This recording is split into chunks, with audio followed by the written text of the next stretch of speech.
Hi hello மக்களே, welcome to SPK kitchen vlogs.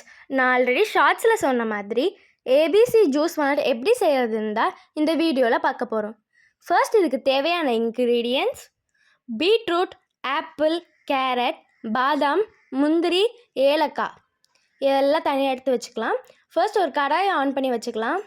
இது காயிற கேப்பில் பீட்ரூட், ஆப்பிள், கேரட் இதெல்லாம் ஒரே வெயிட்டில் எடுத்து மிக்சியில் போட்டு அரைச்சி எடுத்துக்கலாம்.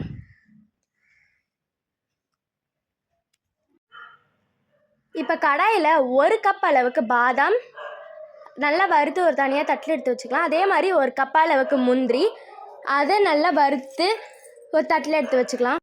இப்போ நம்ம அரைச்சி வச்சு எடுத்த பீட்ரூட், ஆப்பிள், கேரட்டை கடாயில் போட்டு நல்லா கிளறி விட்டே இருக்கணும். இது கிளற தான் நம்மளோட அந்த டெக்ஸ்சர் மாறுறது நம்மளுக்கு தெரியும்.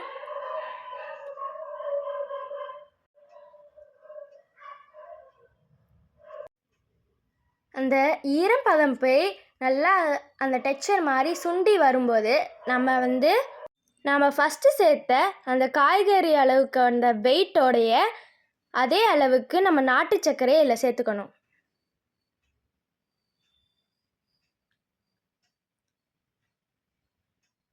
அந்த நாட்டு சர்க்கரை நல்லா உருகி அந்த டெக்ஸ்சரை பார்க்கும்போதே ஐயோ சூப்பராக இருக்குங்க. இந்த இதில் தான் ரொம்ப முக்கியமாக கேர்ஃபுல்லாக இருக்கணுங்க, ஏன்னா அது ரொம்ப வெடிக்கும்.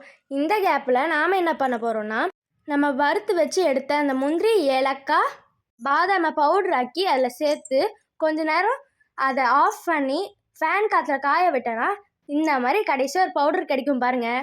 அவ்வளவுதான், ரிசல்ட் அடி போலி. உங்களுக்கு ஏதாவது இந்த வீடியோவில் டவுட் இருந்ததுன்னா இந்த நம்பருக்கு காண்டாக்ட் பண்ணுங்கள். தேங்க்யூ.